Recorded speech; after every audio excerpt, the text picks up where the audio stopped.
Ito yung design ni Madam. Yes, after po natin siya linisan. And the next video is syempre yung paglinis naman natin sa kanyang mga nails. Ganda, 'di ba? Cat eye gel. Opo. Ang gamit namin. Okay, start na tayo. Linisan na. Very mild lang kasi si client is hindi talaga nagpapalinis ng todo sa paa. Gusto niya mild lang talaga. Sensitive ang kanyang nails.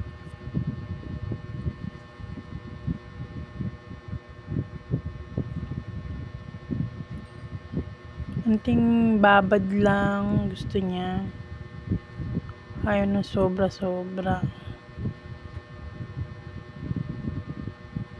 Hindi halos magpa-dito ng gilid-gilid ng kuko. Sensitive talaga. Hinay-hinay lang.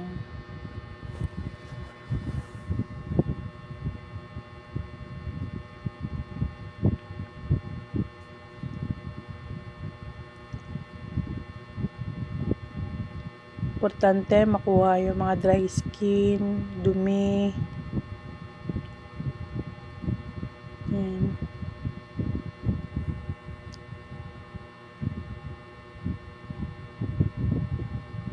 Mga cuticle.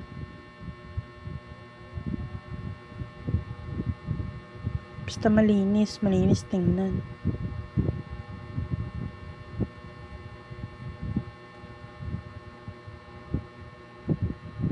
Tatakot kasi siya magpagalaw ng gilid. At saka hindi naman talaga advisable yun. Na ipagalaw yung gilid ng kuko kasi nga pag nag-start na galawin na yung gilid ng kuko ninyo, masa ka every 2 weeks may masakit dyan at kailangan mo na maghanap ng magpe-pedi sa'yo. Unlike to si Madam, naku, si Madam kahit months to bago magpalinis, hindi masasakit yung kanyang kuko. Very healthy. Cut lang siya ng cut. Kaso ngayon to si Madam, magbabakasyonista sila sa Iloilo, you know. Di naman puro work hard. Dapat after is magbakasyon din, pahinga-pahinga pag may time. Kaya yan, nag-book siya sa akin. Nagpaputs pa sila. Magpaputs pa sila tapos si sir, yung kanyang husband, pedicure lang, ipipedicure ko lang. Tapos si ma'am, syempre manicure. Ito, pa-pedigel siya sa akin. Kasi wala yung gusto niyang color dun sa may regular. Nasa gel polish ang kanyang hinahanap. At tuwan-tuwa nga siya. Kasi yung cat eye gel na yon, tagal niya na lang hinahanap. Kaya pagka-apply ko, very happy siya. Tsaka pure din naman sa kulay nung sa kamay niya. Halos same. May pagka-bronze kasi na bronze gold yung sa kanyang kamay. Pero regular lang. Sabi ko nga kay Madam, parang mas maganda kung yung sa kamay mo yung cat eye gel natin. Yung gel na ginamit natin. Kaso late na. Nauna namin lagyan ng regular.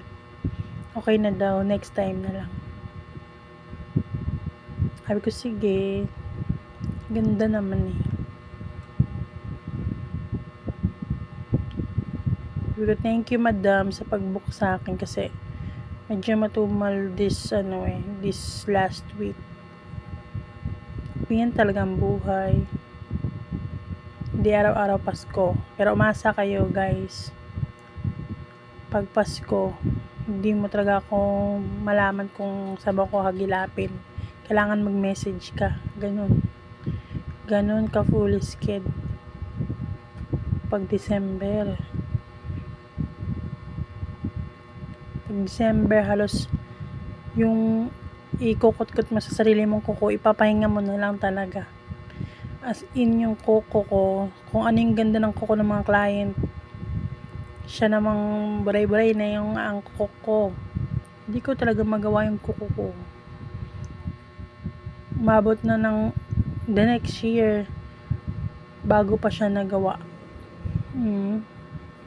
Actually, February pa bago nagawa.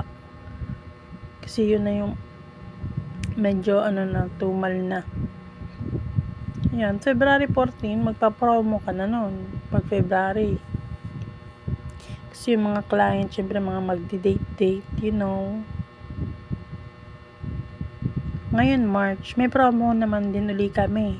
Syempre, graduation. Yung mga chikiting. Binabaan ko lang yung presyo pag sa aking studio. Lalo na yung mga gel. Tsaka nail extension.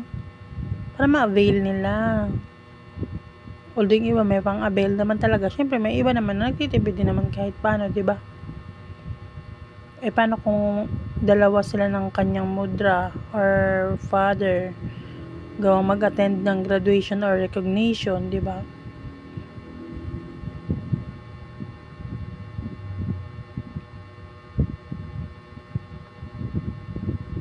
Nagpuputs pa din ako sa studio. Then may mga friend din akong nag-eyelash naman. Ito si madam mo, hindi talaga kadumihan yung kuko niya, you know, napaka-healthy. Nga lang siksik yun. Yung sa may malaki, sumisiksik talaga. And naaray na siya kasi sensitive nga ang kanyang kuko. Siyempre, gusto mong kunin yung dumi. Aray-aray na. Lang naman, paarayin mo pa sobra, diba?